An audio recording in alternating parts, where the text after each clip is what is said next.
आखिर क्यों दानवीर कर्ण ने अपनी पत्नी को दान करना चाहा। तो दोस्तों आज हम इस बारे में आपको इस वीडियो में बताएंगे, लेकिन अगर आप इस चैनल पर नए हो तो चैनल को सब्सक्राइब करके बेल आइकन जरूर दबा देना। सूर्यपुत्र कर्ण महाभारत काल के सबसे बड़े दानवीर थे। कर्ण अपने बचपन से ही जरूरतमंदों को दान दिया करते थे। वो रोज गंगा किनारे स्नान करके ब्राह्मणों को दान दिया करते थे और ऐसा भी कहा जाता है कि उनके द्वार से कोई भी खाली हाथ नहीं लौटता था। और दोस्तों कर्ण का कवच अमृत से बना हुआ था, इसीलिए इसको किसी भी अस्त्र से भेदा नहीं जा सकता था। और कर्ण ने अपने दिव्य कवच को हंसते हंसते इंद्रदेव को दान में दे दिया था। जिस माता ने कर्ण को जन्म देते ही नदी में बहा दिया था, उनको भी कर्ण ने खाली हाथ वापस नहीं लौटाया। कर्ण ने मां कुंती को वचन दिया था कि अर्जुन को छोड़कर वे 4 पांडवों में से किसी को नहीं मारेंगे। और कुरुक्षेत्र युद्ध में कर्ण ने एक एक करके चारों पांडवों को हरा के उनको जीवन दान दे दिया था। यहाँ तक कि तो कर्ण ने अपने शत्रु अर्जुन को भी 2-2 बार जीवन दान दे दिया था।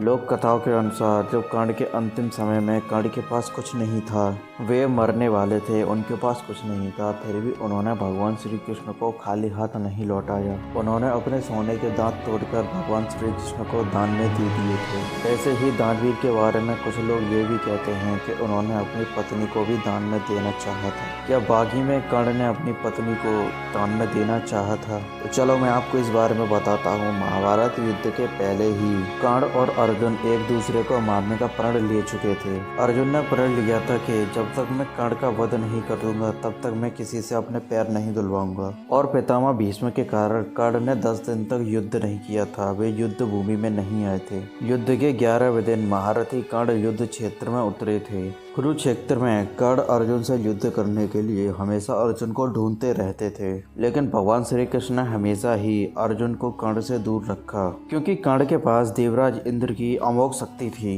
जिसके इस्तेमाल से कर्ण अर्जुन का वध करना चाहते थे। देवराज इंद्र की शक्ति एक अचूक अस्त्र था। अगर कर्ण इस शक्ति को अर्जुन के ऊपर चला देते तो अर्जुन इस मार से बच नहीं पाते। कुरुक्षेत्र में जब कर्ण अर्जुन को ढूंढ नहीं पाए तो वो पांडव सैनिकों से कहने लगे, जो कोई भी अर्जुन और श्री कृष्ण का पता बताएगा तो मैं उसे सोना चांदी, हजारों घोड़े, हाथी, अपना सारा धन, स्त्री और अपना पुत्र दान में दे दूंगा। ये बात जानकर कुछ लोग उनके ऊपर आरोप लगाते हैं कि वे अपनी पत्नी और अपने पुत्र से बिल्कुल प्रेम नहीं करते थे, इसीलिए उन्होंने पांडवों के साधारण सैनिक को अपनी पत्नी को दान में देना चाहा था। तो इस आरोप में कितनी सच्चाई है, तो चलो मैं आपको इस बारे में बताता हूँ। महाभारत में भगवान श्री कृष्ण ने अर्जुन से कहा था, पार्थ तुम मुझे सबसे प्रिय हो, मैं तुम्हें अपना स्त्री पुत्र सब कुछ दे सकता हूँ। दोस्तों पौराणिक काल में राजा हरिश्चंद्र को सबसे बड़े दानवीर माना जाता है। उन्होंने ऋषि विश्वामित्र से कहा था,